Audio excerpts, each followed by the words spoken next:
we are behind the wheel of the WRX STI Isle of Man from 2016. Now fun fact, this car is actually already fully upgraded. Now this car already has a rights of its own. The reason it's called the Isle of Man special is, well, this vehicle set a record breaking time around the Isle of Man TT course, and that's a motorcycle circuit. So this vehicle is special and it does have a bit of history, but luckily for us in Gran Turismo 7 we see that it actually receives an engine swap.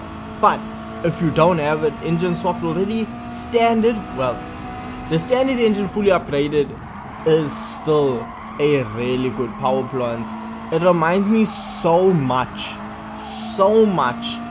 of the Group 4 STI, but we see it does have slight differences. For example, this car actually comes with DRS, which is something I was not expecting. Also, we see for streamline ability, the car doesn't have any side mirrors. It doesn't have mirrors because obviously it is, well, it was made for going around a circuit against, there's no other people on the circuit, so it didn't need them. So this vehicle, when it comes to handling, would it being a WRX STI, well, it handles like an absolute dream. Thanks to a 4-wheel drive system, it handles incredibly well, and it's honestly not a bad vehicle at all. It has tons of downforce, tons of grip, and at the power level that we're currently at, it is absolutely phenomenal.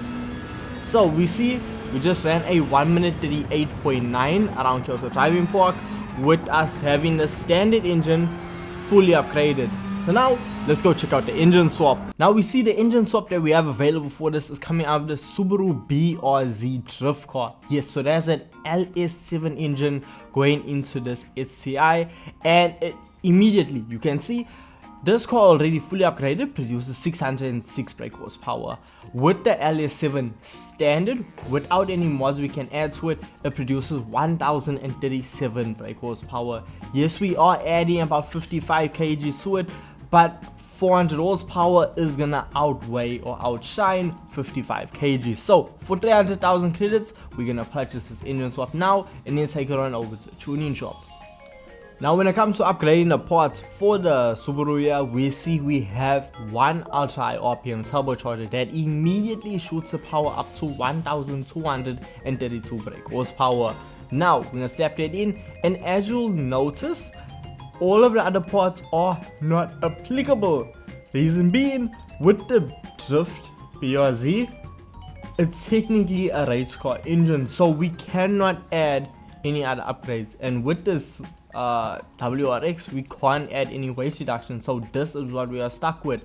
I say stuck with like we are pushing pennies, because we see 1232 brake horsepower in a vehicle that weighs 1195 kgs. We have more power than weight, so yeah, it should be quite powerful or quite exciting to drive. Now we see we do not have a wide body kit available for this vehicle, and when it comes to the customization we have for it, well, limited would be a stretch because we don't have any. Well, we can change the wheels of course, but that's about it. There's no other customization options. We don't have no front lips, rear bumpers, I mean side skirts, rear wing, no bonnet pins, because look at this car. There's no way you still don't have customization. Then we see you do have the ability to add liveries and change it up, which I don't know if I'm gonna do.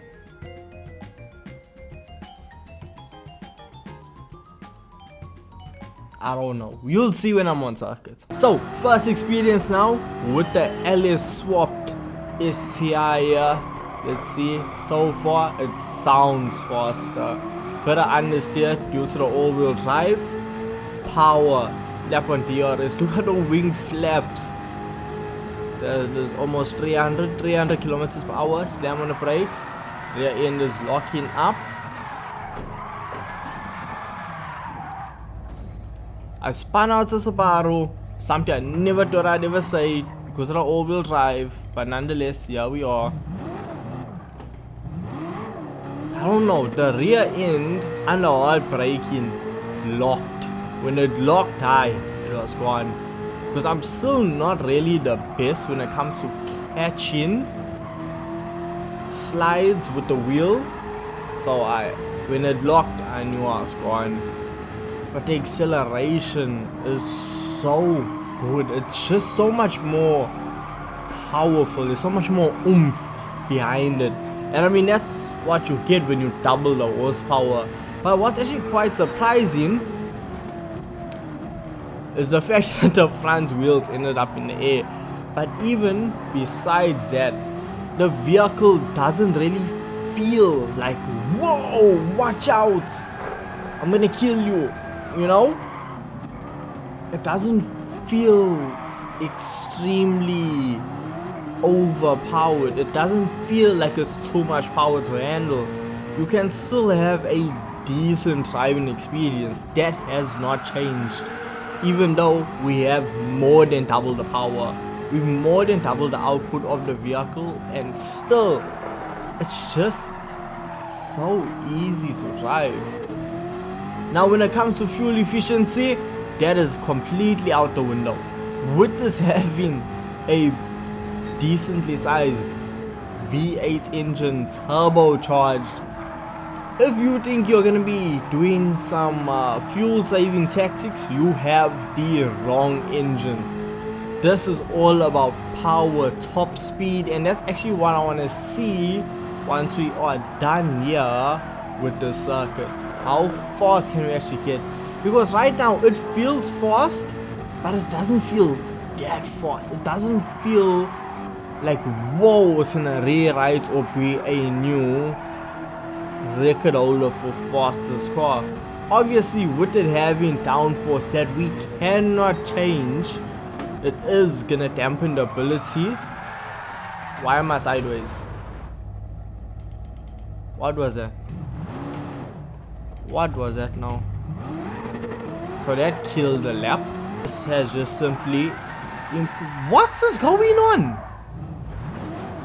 Okay, for this next lap, I am going to be doing it on controller because I don't know what's going on with me on this wheel right now. Why this car just keeps spinning out.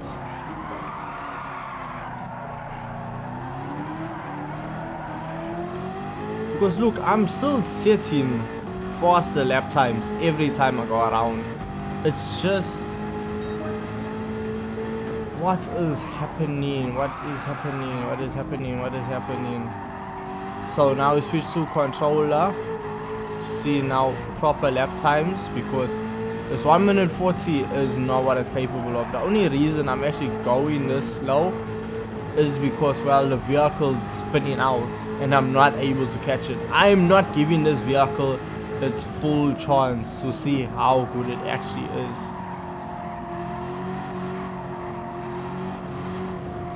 But I mean, look at that. It's so easy to drive.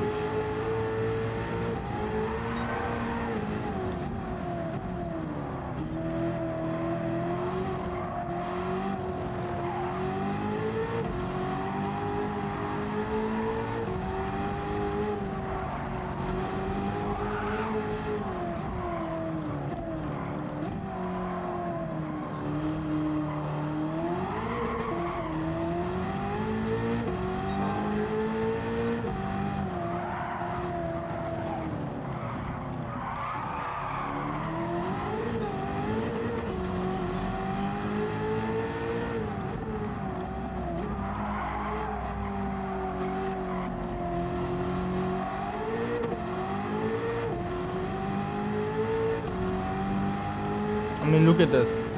With us not spinning out, we ran a 1 minute 30 second, almost a 1 minute 31.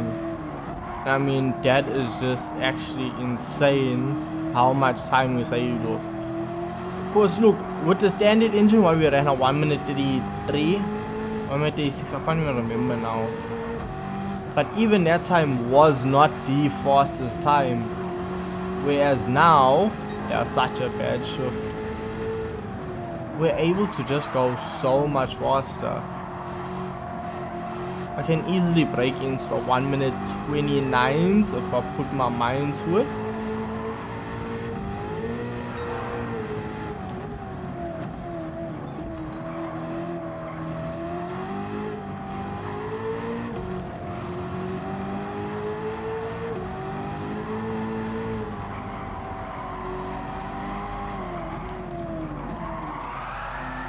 Like, look at that, you can see the rear end wants to slide. Now you can use it to your advantage, or it can completely spin you out. Just depends whether or not you can actually catch that slide. I mean, this vehicle's braking traction while we are on the game's grippiest tires.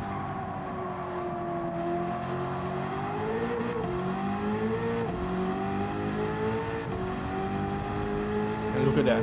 This is going to be a 1 minute 29.6. That is actually super fast. The WRX STI, Isle of Man, with it having the LA7 swap in it, it is so much faster. It's actually kind of crazy how fast it is. And to just prove to you how fast it is, what we're gonna do is jump into a hypercar parade.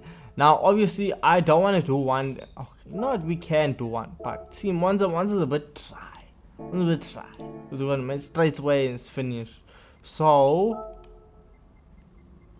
where is it? Ah, that's a bit awkward now. With it being technically not a road car, we can't use it in the hypercar parade. But regardless, you know what we'll do? We will just do a quick race. See what we can do against GT Sophy and see how far we get. So we'll do afternoon hardest difficulty and see what we actually come up against. See how good this vehicle is. So we see we are coming up against. Now why would they put me up against? We got Vision GTs and then we have the Red Bull X 2014 Juniors. What is this car list? What am I racing against? So GT Sophy, fun fact, first time I'm racing against GT Sophy. Let's see how hard can it be. Blowing your doors off.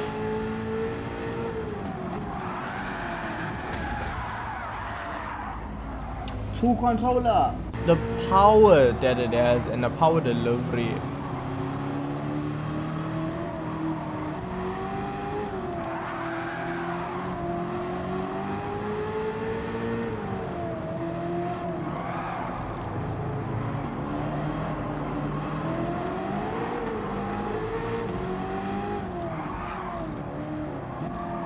Bit of frame drops there.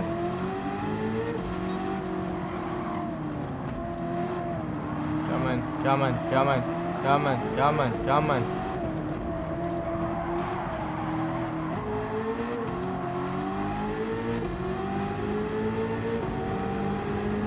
Look at that. This is where it comes into its own element, because you can just see the speed at which we travel. We are currently limiting at 330 kilometers per hour before we slam on the brakes. See now, make around opponents, but we are giving these vehicles a run for their money. That rear end stepping out still worrying me. Let me know in the comment section if you are having a similar issue, but for me, that's the real issue that I need to sort out. Bad shift there. But as you can see, even with GT Sophy, the car is still more than capable of just blowing the doors off it there. Opponents! Check it.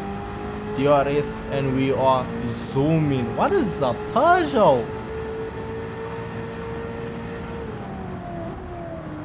The Peugeot's... I never knew the Peugeot was this fast.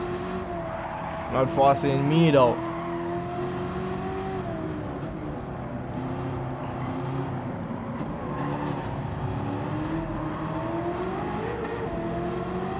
Like, see there, you still have the ability to...